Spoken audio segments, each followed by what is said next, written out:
Hi, this is Nigel Maynard, editor-in-chief of Drugstore News, and welcome back to our ongoing video series where we interview thought leaders in retail pharmacy. Today, my guest is Cara McNulty, President of Behavioral Health and Mental Wellbeing at CVS Health. Cara, how are you? I'm great. How are you? I'm doing well. So to kick off our conversation, I thought it would be wise to do a quick setup of why we're having this conversation today. So a recent CVS Health Harris Poll survey of Americans 18 years and older found that nearly 1 in 5 US adults say they were plagued with suicidal thoughts in the past year. And in addition to that, more than a third of younger adults age 18 to 34 say they had moments in the past year where they contemplated suicide. I know that CVS Health, this is an important subject for your company. What resources has CVS implemented to prevent suicide? Well, Nigel, first, thank you for having me. This is such an important conversation because when we think about suicide, it's the worst possible outcome. And if you put it into context, 1.7 million people attempted suicide last year. 1.7 million people attempted suicide. Yeah. That means 132 people, now take that, those are attempts, 132 people die by suicide a day. That's a lot of mothers, fathers, brothers, sisters, children, loved ones. And then if you even put that in more context, death by suicide in the US is in the top 9 leading causes. And for ages 10 through 34, it's the #1 leading cause. So we at CVS Health have said, one, we believe suicide to be preventable in most cases. And as a healthcare insurer, provider, and an ecosystem looking to support people wherever they're at on that healthcare journey, what can we do? So in 2020, we made a bold goal to reduce suicide attempts 20% by 2025. And it's a bold goal. And I am happy to tell you that here we are in 2023, and for adults, we've already reduced suicide attempts just about 16%. Yeah. For adolescents, about 13, close to 14%. And for our older population, about 14% as well. So we've really taken some bold actions to look at how can we support people before they're in crisis, when they're in crisis, and how to prevent a crisis from happening. So as part of this effort, what partnerships and programs have you implemented to help prevent suicides?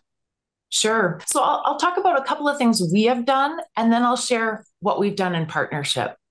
So first of all, we looked at everything we're doing as it pertains to helping someone with their mental well-being. And Nigel, I use that term mental well-being because it's really thinking about your mental health broadly. It's thinking about your mental well-being from a resiliency standpoint, stress management, maybe dealing with situational anxiety or mild to moderate anxiety and depression, all the way through to serious mental illness. And so we have done a whole host of efforts to really rethink how do we engage with the consumer so that we're meeting them wherever they're at on that journey, on that mental health journey, because usually it's not a linear path. So that means we have looked at how are we screening and assessing the members that we're serving. So how are we making sure that we understand how people are doing on their day-to-day basis? So screening for anxiety, depression, substance use disorder in our daily interactions. We also are using data and AI to predict when people have already flagged that they are in a self-harming situation, or post a self-harming situation, to use that data to do outreach. Some of that outreach we've done is an initiative called Caring Contacts, and Caring Contacts are really a simple message of hope after someone has been discharged, say, from an ER or an intensive stay because of self-harm. These Caring Contacts are these simple messages that remind people that they're important and they matter. And we've already sent about 20,000 Caring Contacts in the year 2023. And if you think, when you correlate to what that's doing, we're seeing a reduction just from that piece of this effort, about 32% reduction in suicide attempts just by doing this outreach. Wow. We've also done things like providing on cvshealth.com mental health tools, podcasts, guides, initiatives, how to understand how to support different populations, whether that's adolescents, LGBTQ, older adults, younger adults. And these guides and podcasts are for community members, teachers, parents, caregivers. So we make access to resources available. And then finally, we do a lot of training. We partner with the American Foundation of Suicide Prevention to host trainings called Talk Saves Lives. And this training, it's really simple. It really helps people understand how to notice when somebody might be in a self-harming mode or self-harming, or when they are maybe not doing so well. So we don't have to wait till people are in crisis. And it doesn't mean the person has to be an expert. It just helps them to understand the signs, the symptoms, and the warnings. So let's talk a little bit about CVS Aetna. Do you have programs and partnerships on that side for the healthcare providers? We do. So think of CVS Health as a large ecosystem that, again, is meeting the individual consumer and members' needs, from their mental health to their physical health, and all across that journey.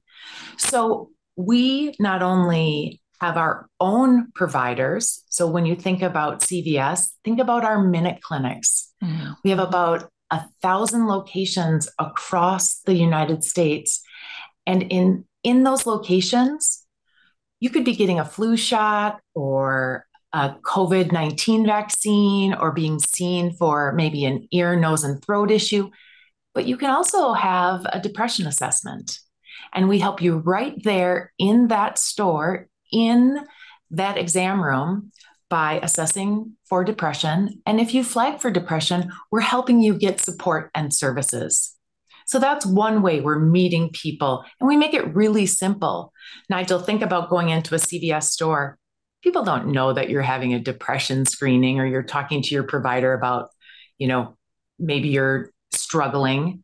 Mm-hmm. They assume you're getting a vaccine. Right. The other thing we do, though, is beyond our own providers, we provide training for our providers that are in our network to help them understand whether they're a primary care provider, they're a pediatric provider, or they're a general practitioner. What are the signs and symptoms of suicide ideation? What can they do? And we do this through providing credits and CEUs at free and no cost to our providers in our network, so they can advance their suicide prevention and suicide ideation skills and abilities, so they can provide the best clinical care possible. Mm. No one wants to see someone in a self-harming situation or die by suicide. And so we're empowering the providers we work with to offer them free training and support so they can be at their best as well. Yeah. So my final question for you, and you touched on this a little bit earlier with Minute Clinics and also talking about the groups that you serve, but I was wondering, how do CVS health therapists in the Minute Clinics meet the unique mental health needs of different populations, such as LGBTQ, young adults, caregivers, teachers, etc.? How do Great you, how do question. you, how do you, how does that work? How does that work? So, as I said, in our minute clinics, we do depression screenings. In Mm. 14 states across the country, we have licensed clinical social workers right in that minute clinic. So they have offices right there. And in those states, not only do we screen for depression, but you can also set up a therapy session right there with a provider. Mm. That provider is helping you from assessment, whether it's anxiety or depression or substance use disorder, to understanding what kind of needs or issues are you dealing with? What kind of therapy would be most helpful? Is it seeing that provider right in the minute clinic? Or is it something more advanced where maybe you need to see a psychiatrist? And then that licensed clinical social worker is connecting you with a psychiatrist in our network to get you care and services right there in your community. Those licensed clinical social workers are in person in 14 states, but soon to be available virtually across all states. We're expanding that footprint. So we really are committed to meeting people where they're at in their community, and think of that in-person care that we're providing through licensed clinical social workers or virtual as a way to meet people right where they're at without having them need to leave their community or leave their home.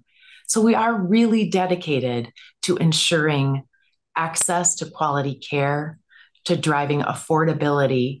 And when you look at our stats of what we're producing as a result of the care we provide in our minute clinics, we're seeing substantial reduction in anxiety, in depression, in engaging in your mental well-being via the work our licensed clinical social workers are doing. Mm. Okay. Well, Cara McNulty, thank you so much for talking to us, and hopefully you'll come back and give us an update in the future.